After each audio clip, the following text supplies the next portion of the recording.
সহজ লেখান তোমাদের সকলকে স্বাগত। আজকে আমরা ষষ্ঠ শ্রেণীর প্রথম পর্যায়ক্রমিক মূল্যায়ন 2025 সালের ভূগোল বিষয়ের সম্পূর্ণ উত্তর সহ নমুনা প্রশ্নপত্র সেট 4 সম্পর্কে আলোচনা করব।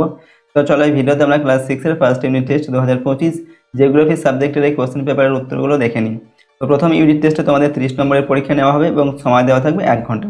এই প্রশ্ন এবং উত্তরের পিডিএফ ফাইলগুলো আমাদের সহজ লেসন অ্যাপের মধ্যে দেওয়া আছে। অ্যাপের লিঙ্ক ডেসক্রিপশন বক্সে রয়েছে, সেখান থেকে তোমরা অ্যাপটিকে ডাউনলোড করে চাইলে প্রশ্ন এবং উত্তরের পিডিএফগুলো নিতে পারো।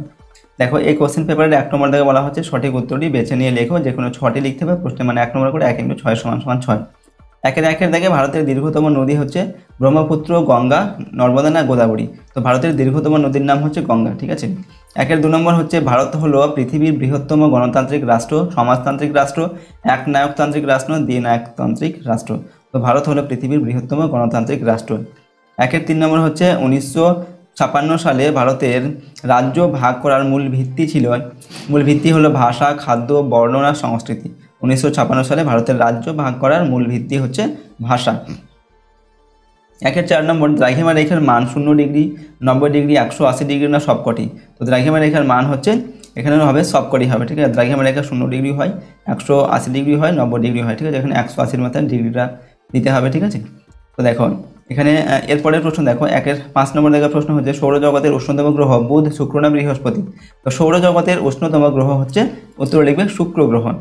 6 নম্বর হচ্ছে পৃথিবীর নিরক্ষীয় ব্যাস মেরু অপেক্ষা 40 ডিগ্রি, 42 ডিগ্রি, 46 ডিগ্রি বেশি। তো পৃথিবীর নিরক্ষীয় ব্যাস মেরু ব্যাস অপেক্ষা 42 ডিগ্রি বেশি। 7 নম্বর পৃথিবীর অক্ষ কক্ষতলের সঙ্গে 23.12 ডিগ্রি, 90.12 ডিগ্রি, 66.12 ডিগ্রি কোণে হেলে আছে। পৃথিবীর অক্ষ কক্ষতলের সঙ্গে 66.12 ডিগ্রি কোণে হেলে থাকে, ঠিক আছে। 8 নম্বর সূর্যের সবচেয়ে কাছের গ্রহটির নাম পৃথিবী, বুধ, বৃহস্পতি না শুক্র। তো পৃথিবীর সূর্যের সবচেয়ে কাছের গ্রহ হচ্ছে বুধ, ঠিক আছে। পরের প্রশ্ন 2 নম্বর থেকে নিচের প্রশ্নগুলির অতি সংক্ষেপে উত্তর দাও। যে কোনো 4টি এখান থেকে লিখতে হবে প্রশ্নের, মানে 1 নম্বর করে 1 × 4 = 4।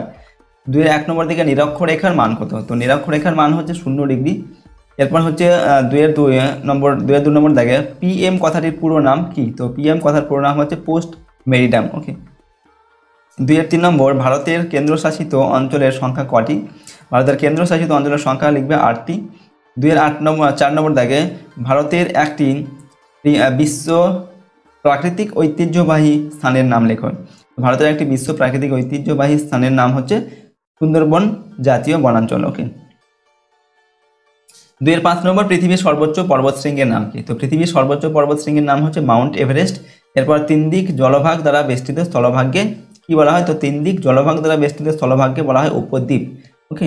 ভারতের দীর্ঘতম হিমবাহের নাম কি। ভারতের দীর্ঘতম হিমবাহের নাম হচ্ছে সিয়াচেন। এরপর ভারতের দীর্ঘতম নদী কোনটি। গঙ্গা হচ্ছে ভারতের দীর্ঘতম নদী। নেক্সট হচ্ছে দেখো 3 নম্বর দেখে নিচের যে কোনো 2টি প্রশ্নের উত্তর লিখতে হবে। এখান থেকে প্রশ্নের মান 2 করে 2 × 4 নম্বর। 3-এর প্রশ্ন দেখো পৃথিবীর আবর্তন গতি বলতে কি বোঝো। উত্তর লিখবে পৃথিবীর সূর্যকে সামনে রেখে অবিরাম পশ্চিম থেকে পূর্ব দিকে নিজ অক্ষের চারদিকে 23 ঘন্টা 56 মিনিট 4 সেকেন্ডে 1 পাক ঘোরে, একেই পৃথিবীর আবর্তন গতি বা আহিনিক গতি বলে। 2 নম্বর ভারতকে নদীমাতৃক দেশ বলা হয় কেন।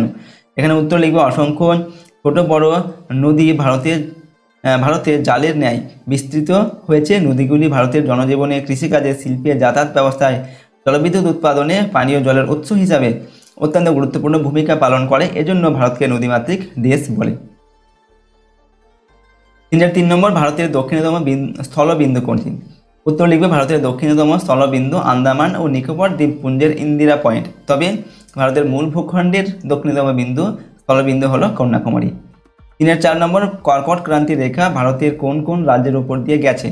উত্তর লিখবে কর্কট ক্রান্তি রেখা ভারতের মিজোরাম, ত্রিপুরা, পশ্চিমবঙ্গ, ঝাড়খণ্ড, ছত্তিশগড়, মধ্যপ্রদেশ, রাজস্থান ও গুজরাটের উপর দিয়ে গেছে। 4 নম্বর দেখে নিচের যে কোনো 2টি প্রশ্নের উত্তর দাও। প্রশ্নের মান এখানে 3 নম্বর করে 3 × 6 নম্বর। তাহলে 1 নম্বর দেখে অক্ষরেখাকে সমাক্ষরেখা বলা হয় কেন। উত্তর লিখবে দেখো অক্ষরেখা থেকে পৃথিবীর কেন্দ্র পর্যন্ত যে কোণ তৈরি হয় তাকে অক্ষাংশ বলে। যে কোনো একটি অক্ষরেখা যেখান থেকেই মাপা হোক না কেন অক্ষাংশ সমান হয়, তাই অক্ষরেখাকে সমাক্ষরেখা বলা হয়। তাহলে 2 নম্বর নিরক্ষরেখাকে মহাবৃত্ত বা গ্রেট সার্কেল বলা হয় কেন। উত্তর লিখবে নিরক্ষরেখাকে মহাবৃত্ত বলার কারণ 1 নম্বর অক্ষরেখাগুলির মধ্যে নিরক্ষরেখা সব থেকে বড়। 2 নম্বর নিরক্ষরেখা পৃথিবীকে সমান 2টি অংশে ভাগ করেছে। 3 নম্বর পৃথিবীর কেন্দ্র এবং নিরক্ষরেখার কেন্দ্র একই। ঠিক আছে। তো এইগুলো হচ্ছে নিরক্ষরেখাকে মহাবৃত্ত বলার কারণ। ঠিক আছে।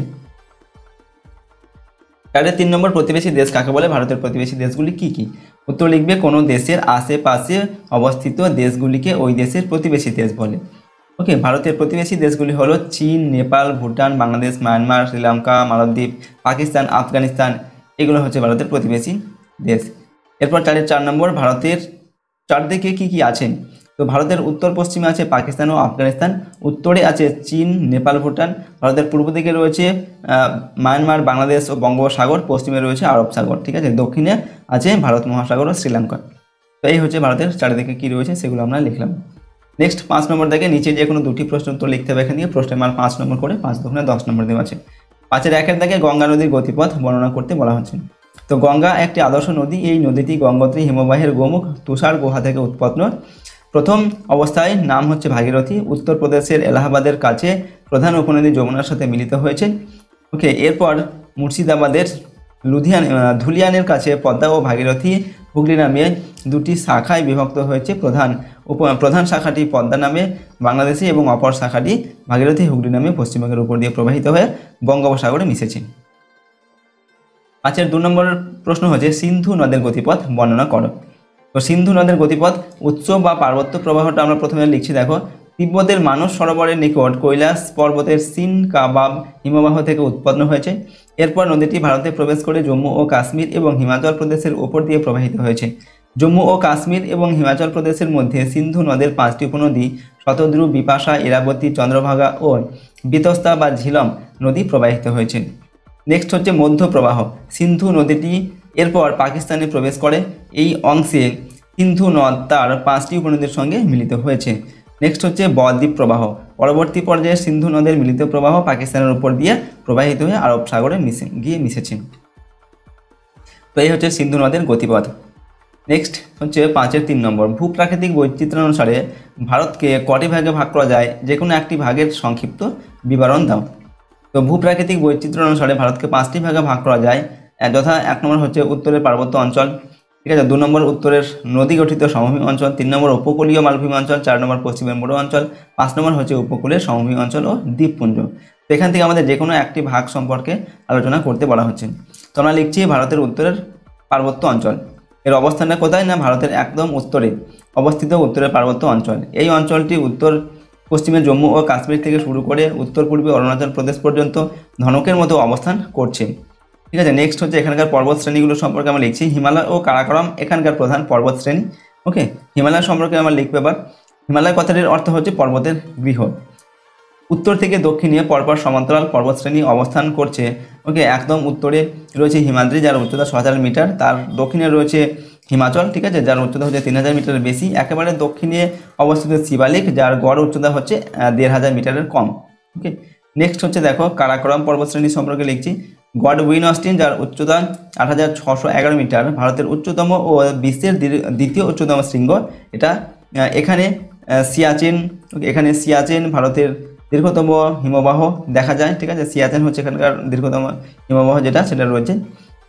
এখানে অবস্থিত কতগুলি গুরুত্বপূর্ণ গিরিপথ হচ্ছে বানিহাল, জজিলা ইত্যাদি এইগুলো। ঠিক আছে, তো আমরা ভারতের ভূপ্রাকৃতিক যে বিভাগ সেগুলো লিখলাম এবং এখানে আমরা একটা বিভাগ সম্পর্কে আলোচনা করলাম, ভারতের উত্তরে পার্বত্য অঞ্চল সম্পর্কে।